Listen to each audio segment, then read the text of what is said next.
transfer window's been and gone. Rated out of 10 then. Are you happy? Am I ever happy? Are head coaches ever happy with the business we've done? Listen, yeah, I'm looking forward to the last 17 games of the season. Listen, with Clement, looking forward to seeing him play. Dexter obviously comes in from Wolves, and obviously we signed Neil in the window. So the pure focus for me now is pushing on in these last games.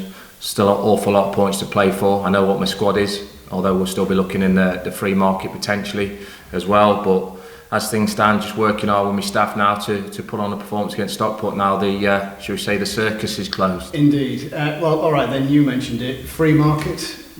What's the likelihood of additions there? Well, I've got a Zoom call later this afternoon, see how that goes, and speaking to a player. So it is a market we're still in. So you never know what happens. So we'll see.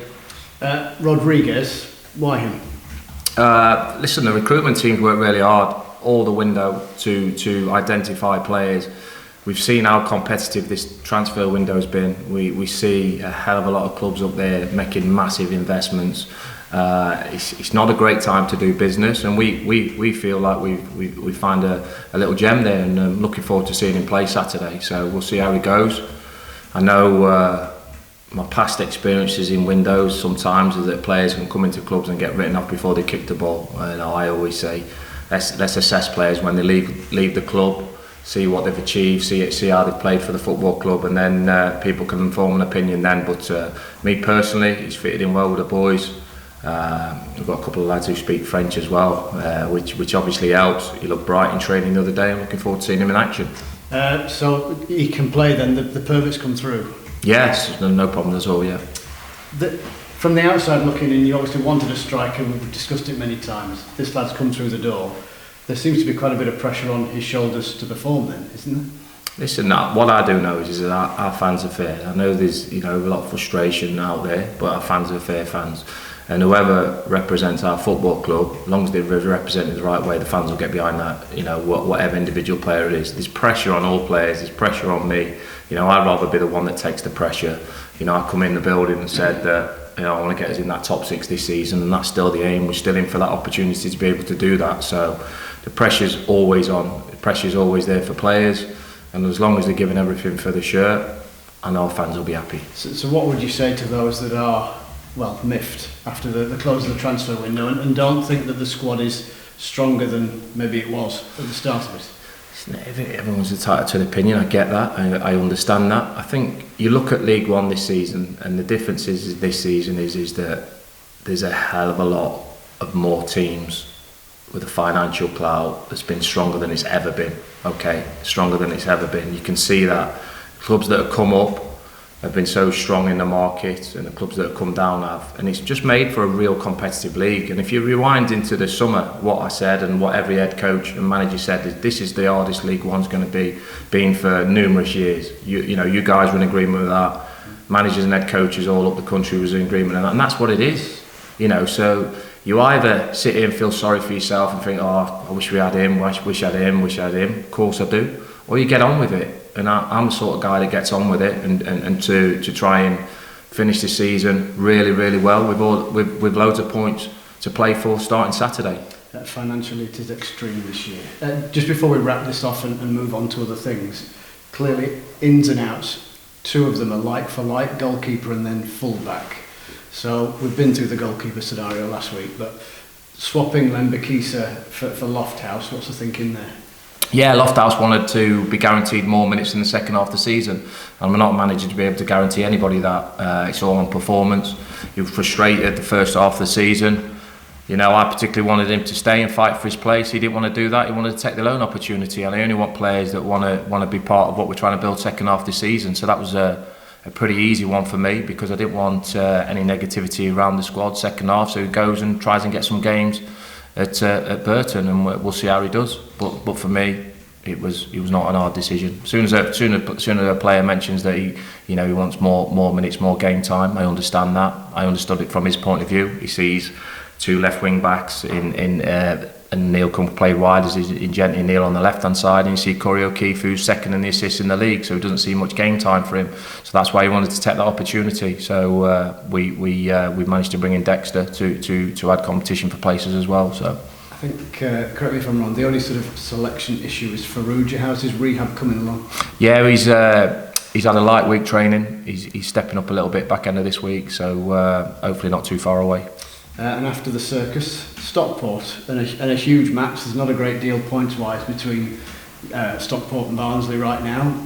What's your assessment of them? Yes, obviously having a cracking season, a club with momentum for a good few years now. Scored an injury time equaliser against us at home early in the season. We're expecting a tough game, but so will they be. The preparation this week's been very good. The boys are in good spirits in the camp. We know we're on a bit of a run at the minute. We know there's a lot of frustration around the club at the minute, but it's up to myself to control that environment and keep the positivity and the siege mentality into the changing rooms, and that's what we tend to do. We'll try and keep the negativity away and try and win games, because there's no better feeling in football clubs than winning games. Momentum, flow, in the zone, big things in football, big things in sport. How easy is it? How difficult is it actually just to change that? Well, we've had an inconsistent season, haven't we? And there's various reasons for that. I think as you look at the squad on the whole, there's not a lot of experience in there of winning promotions, but there's a few players in there of genuine really good ability and been here for a while now and just missed out. So myself and my staff are just working hard to make sure that consistency, when we do get it again, which I'm confident we will do, that we stick with it and keep working away with it and keep it.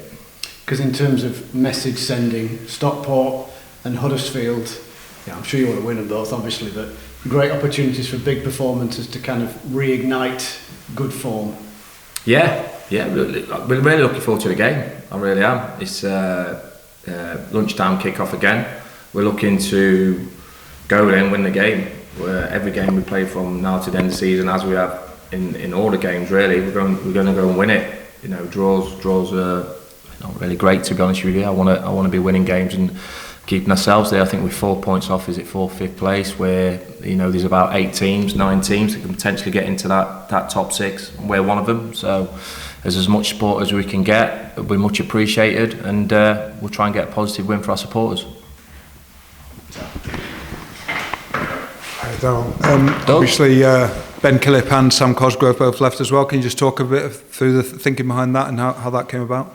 Yeah, well, Ben had opportunity to go to a League Two club, and obviously Portsmouth come for backup.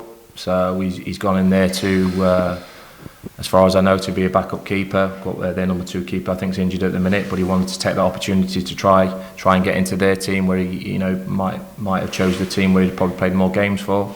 From me, Ben's a great lad, great professional, but I'm here to assess what I think's players that can get in that top 6. Sometimes I'm wrong, sometimes I'm right. I think Joe brings a different dynamic to our game. I think we've seen that in the first game. Brings different strengths to what Ben had, and we move on. And I wish Ben all the best. And Joe gets me full back in, with Jackson Smith coming in as fighting for his place as number 2. And the Cosgrove one? Yeah, Sam. I just feel like Sam's been a player that he'll say that he hasn't played enough games. I'll say that he hasn't shown me enough in those games. I think he's a great lad. I've no problems with him, but for whatever reason hasn't really got going. And I think if you look at his time at the football club as a whole, hasn't really took off. And sometimes it's a good time for a player to move on and face another challenge. It's the nature of the beast. But yeah, again, I wish him all the best. No problem with him, but yeah, another decision that I've made that I feel that we need to move forward from.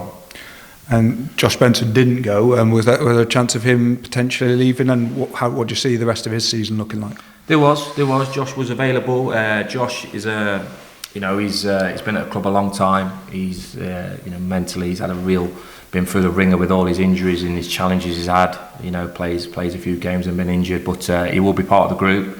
He won't be moved to the side. A move didn't materialise this window, so I'll be working my best with Josh and pushing Josh to try and get into my team. I said this and I said same as I said to the players. Whoever's left in the building is ready and fighting to try and get into my team, and Josh is one of them. Obviously, a lot of talk from outside has been like the sort of firepower up front, and if there are not enough, obviously Rodriguez a complete unknown quantity. Humphrey's not scored for a while. Keeler Dunn's obviously had a great season, and a couple to come back from injury, maybe in a few weeks, March time or something like that. I mean, you are looking for free agents as well, but are you confident there is enough sort of firepower up there? Listen, I understand the frustrations. Totally understand it, because we have had a lot of territory in games and got the ball into that final third a hell of a lot of occasions, probably the highest in the league on getting that ball into that final third and into the penalty box. So I understand that, I appreciate that. It's up to me and my staff to get more out of our forward thinking players, more out of players that are having opportunities, and there is a lot of players in the team getting those opportunities, and we have to be more clinical. Clement comes in with not a lad I know a lot about, to be honest, but back in my recruitment team that he comes in, I've seen bits and pieces of him. I've seen the way he's trained the first day, and I'm looking forward to seeing him in action, and hopefully can make a difference. Just lastly on Stockport, they're obviously a club massively on the up. I mean, what do you make of them, and what do you see as their strength as a team? Yeah, listen, like he said there, the momentum they've got as a football club, they've got some good players, but so we don't. We're very respectful of each team we play, but our focus, like I say, week in, week out, is on ourselves and how we can win the game. And that's what we've been working hard on all week. I know we've had the deadline day, but the training's gone very well, the preparation's gone very well. Now we're looking forward to executing the game plan. Great. Thanks, Darrell. Thanks, Doug. Cheers. All right, Darrell. All right, Leon. I was wondering, obviously you touched on a free agent. It's fair to say, you're interested in strikers. Someone with a bit more sort of experience, is that fair to say? I mean, you've brought the new lad in, and he's not got a great deal of experience in English football, and there could be a bit of pressure on him. Yeah, like I said earlier, Leon, there's pressure for everybody, isn't there? So let's judge the player when we've seen him play. I feel like he's, I understand it, because he's not a known player, shall we call it? Yeah. But I look at all the signings that have ever been made in my 12-year career, and look at signings up and down the country. Some will work, some won't work. We're gonna give him as much support, the lad, and hopefully he can be a decent piece of the jigsaw that we've been missing in that front line. And only time will tell on that, Leon. The way the club likes to recruit, the way it works, there is sometimes shucked into like where he's sort of come from. But let's be positive about it and work away, and hopefully starts his Barnsley career on a positive note. What's the lad like? Has he got a bit of something about him? He's going to have to, as much as his ability, he's going to be a character as well. A good mental side if he's going to make a good go of it. Well, they haven't bought me a bottle of French red yet in Lyon, so he might not be playing Saturday at the minute. So listen, he seems a nice character, good kid. Obviously we've got Mal, who's French, can speak to him, so he's understanding the messages. He's trained well on his time here, and we, like I said, we're looking forward to seeing how it works. You obviously, as a club, wanted to still do something this season, but you've got to look a bit further ahead as well. There's a lot of clubs who are throwing a lot of dough at it, and it might not work for them. And you've got to think about sort of next season as well. Even though you want to be successful this season, but there's the sort of medium term as well, isn't it? And you might get better players in the summer. You don't want to blow your budget, that sort of thing, or there's considerations in that regard. Yeah, do you know what, Leon? I like to think I've been consistent since I came in the door. The aim has and always will be is for us to finish in the top six, getting the playoffs. I think the top two now, realistically, there's a big gap there. With obviously Birmingham, I think will run away with it. But that's always been the aim, and I'm not going to shirk that. I'm not going to sit here and go, it's a bit of a building transition. Everybody can make their own minds on that. My expectations and levels of my players and my staff and my group is that we finish in the top six, and that's not going to change. Whatever the windows look like, whatever they are like, that is me. I came here to win and be successful, and that's all our focus now, Leon, from now to the end of the season. And it has been our focus, and I appreciate you saying. You see that a lot of other clubs have made big money signings and 2 million, 1 million, massive wages, high wages. We haven't been one of those football clubs, but that doesn't mean we can't be successful this year. So we'll keep driving it forward in a positive manner. And just finally, there's a few clubs, at least two will probably get them in.